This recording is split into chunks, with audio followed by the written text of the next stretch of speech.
À croire que ton père a mélangé son sperme aux dernières gouttes de pupille lors de sa jouissance dans le sein de ta mère non satisfaite.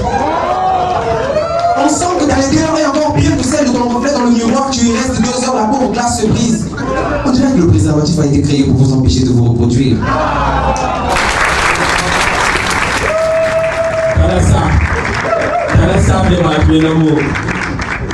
Merci, je vous présentation. Bon, va, tu as l'enveloppe qui t'attend dans les coulisses là-bas. Merci, DG. Bonsoir à toutes et à tous. On va faire vite, on va commencer. Mais avant de commencer, j'aimerais savoir, par applaudissement, y a-t-il des manches dans la salle, s'il vous plaît? Non, quand je dis par applaudissement, en fait, je ne demande pas aux manches d'applaudir, parce que je sais que vous n'allez pas vous assumer. Donc, quand je dis par applaudissement, s'il y a des manches, normalement, ce que tu es censé faire, c'est de regarder à gauche, droite, sans pointer le doigt à quelqu'un. Tu te rends compte qu'il y a des manches au milieu de nous. Normalement, tu es censé applaudir. Non, attendez. Donc, je recommence. On va faire genre, vous n'avez pas encore parlé, et puis, tic-tac, quoi. Bonsoir à toutes et à tous. Avant de commencer, j'aimerais savoir, par applaudissement, y a-t-il des manches dans la salle, s'il vous plaît? Voilà. Là, je me rends compte que vous et moi, on partage le même point de vue. Mesdames et messieurs, il existe 2 catégories de personnes manches qui s'y passent sur Terre. Nous avons les manches qui savent qu'ils sont manches. C'est-à-dire qu'une femme comme ça, quand elle se balade au marché total, tu lui dis, ma jolie ma, 200. Jamais elle ne va se retourner pour regarder. Parce qu'elle sait que ce n'est pas à elle que tu parles. En revanche, nous avons la deuxième catégorie, ce sont les manches qui ne savent pas qu'ils sont manches. Et ça, c'est la pire des races. Parce que de toute façon, ils aiment faire les débats sur la beauté. Et surtout, parce qu'ils aiment se moquer des autres, mesdames et messieurs. Conseil gratuit, si tu veux briser son ego, il suffit de le regarder droit dans les yeux et lui dire visage en direct comme tout fille. Ah oui, là tu as brisé son ego. Ma soeur, si tu es la plus manche de ton quartier, quand d'abord 1, tu es manche. De 2, tu n'as pas de bagage intellectuel. De 3, tu n'as pas de bagage. En fait, vous savez comment nous les hommes vous regardent. On vous regarde comme le leader. Merci d'avoir applaudi. Connaissez évidemment. C'est la nourriture qui a dormi dehors pendant 2 jours. C'est-à-dire qu'on te mange seulement parce que on recherche, on mange parce qu'on a faim. Sinon, pour le vrai, jamais on ne peut te manger. Va où faut les gars?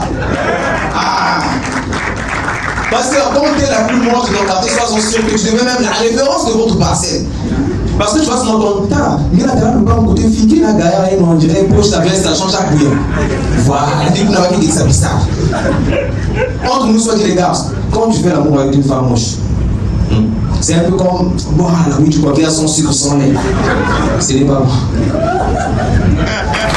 Conseil gratuit, je pense que faire l'amour avec une femme moche, tu as plus besoin d'un coussin que d'un préservatif. Comment vous les gars?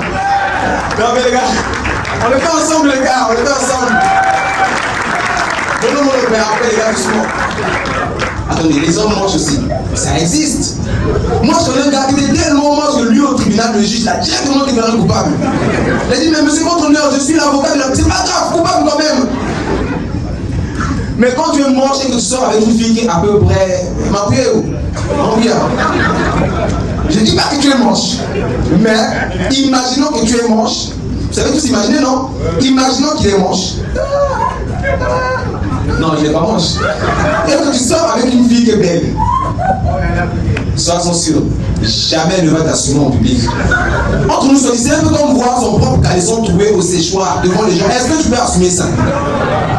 Après, quand je parle de caleçon, je fais beaucoup plus allusion aux femmes.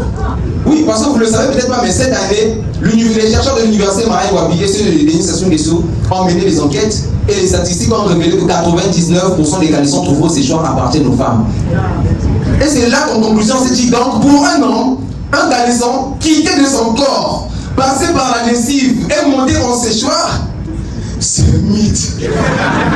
On se connaît les gars. Ah oui, les gars, un homme est capable de porter la même caleçon pendant 2 semaines. Après la semaine, après il veut le retour au berceau. Là encore, c'est parce que c'est un caleçon blanc.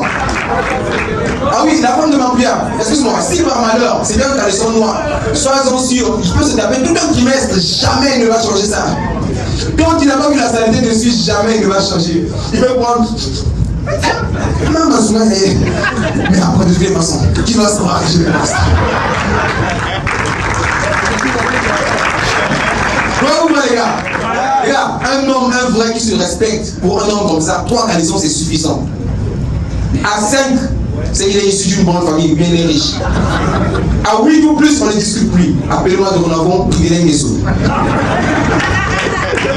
Pour revenir sur la mocheté, imagine que tu es moche et que tu sors avec une belle fille. Soyons sûrs que votre seule sortie, ce sera la boîte de nuit. Parce que jamais elle ne va t'emmener à la pâtisserie. Là-bas, vous pouvez rencontrer quelqu'un qu'elle connaît. Est-ce que quelqu'un va lui demander Vanessa, lui c'est qui? Elle, Vanessa, elle sera obligée de répondre. Elle va te regarder. Je n'en prends sans fois de me suivre partout.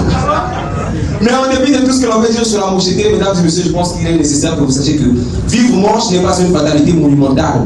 Il faut juste faire preuve de force du cœur et du mental. Par-dessus tout, avoir une source de revenus rentable. Même si face à l'ouzolo de Tati Moutard, tu n'es même pas présentable. L'impression que le Créateur a usé de la terre se trouvant près des faux sceptiques du paradis pour te créer. À croire que ton père a mélangé son sperme aux dernières gouttes de pupille lors de sa jouissance dans le sein de ta mère non satisfaite. On sent que ta laideur est encore pire que celle de ton reflet dans le miroir. Tu y restes 2 heures, la pauvre glace se brise. On dirait que le préservatif a été créé pour vous empêcher de vous reproduire. Vivre moche est pire qu'un fardeau éternel. Tu risques beaucoup d'en vouloir à ton paternel. Difficile de trouver une moitié femelle, mais toujours reconforté par ta maternelle. Si t'étais un téléphone, tu seras un dalcabout. Si t'étais une voiture, tu seras une brouette. Si t'étais un poisson, tu seras un mocalou. Et si t'étais une monnaie, tu seras un vent congolais. Je dis tu ris, mais nous savons tous que tout cela n'est qu'éphémère. Car la vraie beauté est celle que tu portes en ton homme intérieur. Merci de m'avoir écouté, c'était privilège. Passez une bonne soirée. Le deuxième jeu.